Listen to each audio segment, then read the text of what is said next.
Episode पढ़ेंगे 51। मेरी राहें तेरे तक है पाई मेरी आशा। आनी, हम कहीं जा रहे हैं। इबादत जो रूह को तैयार कर रही थी, उसकी आंखों में नींद की खुमारी देख लब पर मुस्कान फैल गई। हाँ जी, हम लोग पापा के साथ किसी खास काम के लिए जा रहे हैं। इबादत उसको कोट पहनाते साथ ही गालों पर बारी बारी प्यार करके चूम गई। कैसा काम? वो आपके सर पर टोपी लेते साथ ही आंखों को घुमा गई। हम कोर्ट जा रहे हैं। इससे पहले इबादत कुछ बोलती, मेरा जो शावर लेते वाशरूम से निकला था, बालों को टावल से रगड़ते एक नज़र अपनी बेटी पर डाल साथ सामने खड़ी इबादत पर डाली। आपकी मम्मा से मिलने। वो टावल साफे की तरफ उछालते रूही के सामने आके बैठा। रूह का चेहरा जैसे बोझल सा गया। साफ अंदाजा लगाया जा सकता था वो नहीं जाना चाहती। वहाँ एक और आंटी और अंकल से आपकी मुलाकात होगी। वो चंद सवाल पूछेंगे, फिर हम लोग घर वापस आ जाएंगे। वो प्यार से उसके छोटे छोटे हाथों को चूमते अपने हाथों में नरमी से कैद कर गया। ओके। वो अपने बाप के गले में बाजू डाले मुस्कुराए। आज कोर्ट में महराज इबादत को जज के सामने पेश करने वाला था कि उसकी दूसरी बीवी रूही की माँ बन हर तरह ख्याल रख सही है। वो यही चाहता था कि रूही हमेशा के लिए उसके पास रहे। ईमन कभी कभी रूह से मिलने आ सकती है। ईमन भी बिल्कुल ऐसे ही चाहती थी कि उसकी बेटी उसके साथ रहे और महराज कभी कभी उसका चेहरा देख सके। ऐसा हो भी जाता अगर महराज अचानक से इबादत से शादी ना करना। मुबारक हो मेरे भाई, मैंने कहा था ना कि केस हम लोग ही जीतेंगे। अभी वो लोग कोर्ट से निकले थे कि वलीद महराज के गले मिलने खुशी से बोला, मैं इस महराज को छोड़ूंगी नहीं। ईमन के बदन में नफरत की आग जैसी बड़ी थी। वो दांत पीसते उसकी तरफ बढ़ी। इबादत रूह को लेते गाड़ी में जाते ही बैठ चुकी थी। वो इंतहा की खुश थी। तुम्हें क्या लगता है, तुम ये केस जीत गए तो रूह को भी हमेशा के लिए मुझसे छीन लोगे? मैं हाई कोर्ट जाऊंगी, तुम पर दोबारा केस करूंगी। तुम ऐसे रूह को मुझसे अलग नहीं कर सकते। वो तकरीबन धारती महराज के गले की तरफ लपकी। महराज ने उसके हाथ पकड़ते दोनों के दरमियान फासला कायम किया। यह गलती फिर कभी भूल कर भी ना करना। वो दबी आवाज़ में कराया, साथ ही झटक से उसके हाथ छोड़ आंखों से गिरा। इबादत जो रूह के साथ गाड़ी में बैठी हुई थी, सामने महराज और ईमन को देख गई। यूँ ज़बान को लगाम डालूं, तुम्हें जो करना है शौक से करो, किसी को यहाँ फ़र्क पड़ने वाला नहीं। इससे पहले ईमन कुछ बोलते महराज ने मुझे उठाते उसको खामोश करने का गोया।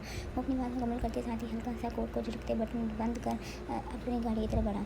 किसी को छोड़ूंगी नहीं। वो जब से घर वापस आई थी, उसका गुस्सा हाथ में आसमान पर जैसे पहुंचा। वो हर चीज़ तहस नहस करना शुरू हुई। उसको महराज की बातें किसी कांटे की तरह चुभी थी। वो बर्दाश्त नहीं कर पा रही थी कि कोर्ट ने फैसला महराज के हाथ में दे दिया। ईमन रिलैक्स बेबी। इब्रार वो जानता था वो घर जाते ऐसे ही वेव करेगा।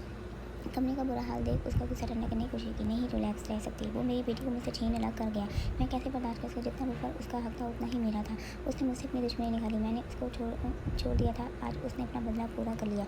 मैं उसको ऐसे इतनी आसानी से जीतने नहीं दूँगी। वो जुम्मन से अंदाज में कहते साथ बेदर्दी से खुद के बालों को नोच गई। बेबी तुम फिक्र नहीं करो, आसफ ना मत लो उस जाहिल इंसान का। वो क्या बर्बाद करेगा उसे? वो कोई काम नहीं कर सकता। अगर उसने कुछ करना होता तो पहले ही कर देता। वो उसकी बात काट खा जाने वाले अंदाज में चीखी। गुस्से से नाक फूल चुका था। बस नहीं चला। अभी आसिफ उसके सामने था और वो अपना गुस्सा चीज़ों की जगह उस पर निकाल देती। इब्रार उसकी हालत देख खामोश रहना ही बेहतर समझा, जबकि उसको सोफे पर बैठे देख करीब बैठ खुद के साथ लगाते ठंडा करने की कोशिश की। सो महराज याद केस जीतने की खुशी में पार्टी कब देगा तू? वलीद उसके कैबिन में दाखिल होते साथ ही मुस्कुराते इफ्तार कर गया। जब भी तू चाहे भाभी को घर लेकर चले आना, फिर प्लान बनाएंगे 1 वीक के लिए कहीं घूमने चलते हैं। महराज लैपटॉप स्क्रीन पर नजरें जमाए संजीदगी से गया। प्लान तो अच्छा है, सोचा जा सकता है। वलीद ने इत्तेफाक किया था। तभी महराज के फोन पर मैसेज की वीडियो को इग्नोर करता उससे पहले ही आसफ नाम पर टाइपिंग करती उंगलियां रुकी। वो तेजी से फ़ोन उठाते उसका भेजा मैसेज पढ़ना शुरू हुआ, जिसमें लिखा हुआ था कि अगर तुम्हें मेरी बात पर यकीन नहीं तो खुद अपनी आंखों से आकर देख लो। तुम्हारी बीवी मुझसे खास मिलने आने वाली है। चुना के वोट नहीं जाती उसकी चोरी पकड़ी जाए। अगर यकीन आए तो इस एड्रेस पर पहुंच जाना। मेरा उसका मैसेज पढ़ते माथे पर बल डाले उठा। वेलकम, मुझे यकीन था तुम ज़रूर आओगे। आसफ जो कॉफ़ी शॉप में इबादत का वेट कर रहा था, उसको अपनी तरफ आते देख खड़ा हुआ। अभी वो उसके सामने आती रुकी थी कि वो मुस्कुराते बहुत खुशी से गोया। बैठो। वो उसको खामोश नज़रों से घूरते देख बैठने का बोल गया। इबादत खामोशी से चेहरे घसीटे विराजमान हुई, जबकि अभी भी नजरें आसफ पर पूरी तरह मफूज किए हुए थी।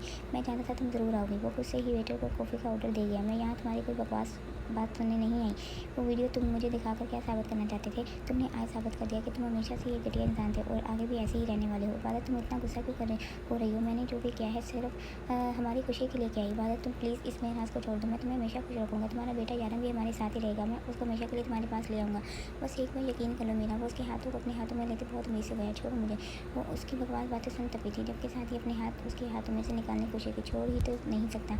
मेरी दिल की बात समझने की कोशिश करो। मुझसे ज़्यादा तुम्हें कोई अपनी बकवास बंद करो। वो उसके बाद दाढ़ी कान पक्के हैं मेरे। तुम्हारी ये बकवास सुनकर अगर तुम्हें अब इतनी सच्ची मोहब्बत होती तो उस दिन तुम मुझे बारात वाले दिन छोड़कर अपनी माँ के पीछे नहीं भागते। ये बात की आंखों में माजी का तर्क याद आते ही आंसू भरे थे, जबकि तभी वो शौक के डोर पर महराज को देख गई, जो गुस्से से उन दोनों को ही घूर रहा था। इस बात को लगा था जैसे सब कुछ खत्म हो जाएगा। आसफ जो चाहता था बिल्कुल वैसा हो गया था। वो बात के चेहरे पर खूब की लहर दे तारी देख दिल में मुस्कुराई। बात मरते वजूद के साथ आसफ के हाथों को झटने की कोशिश की। महराज इसका सबर का दामन छूटता जा रहा था।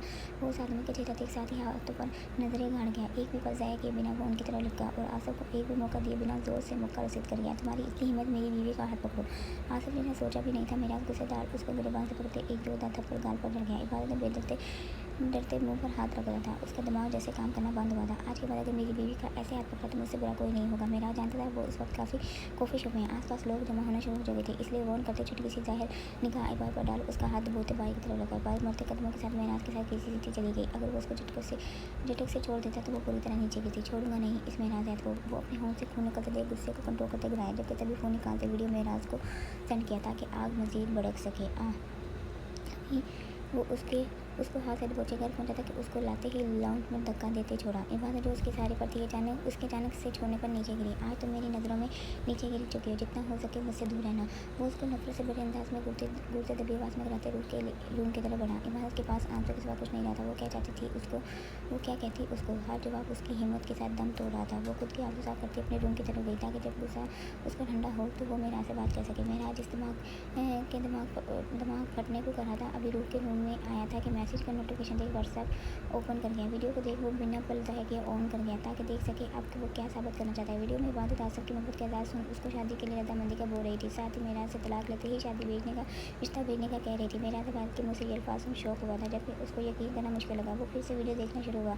हर बार वीडियो देखने से सच बदलने वाला नहीं था। वो एक नज़र अपनी बेटी को सोता देख गुस्से से बात करने के लिए रूम से निकला। तुम इतनी गिरी हुई लड़की हो, मुझे यकीन नहीं आ रहा तुम्हारी हिम्मत कैसे मेरी निगाह में होते हुए एक ज्ञान मुझसे मिलने की। अभी बात मुँह तो वाशरूम से निकली ही थी कि मेरा उसके बेटे से बोलते ढाई बार तो उसकी शक्ति अपने बाजू पर महसूस करते तड़प उठी।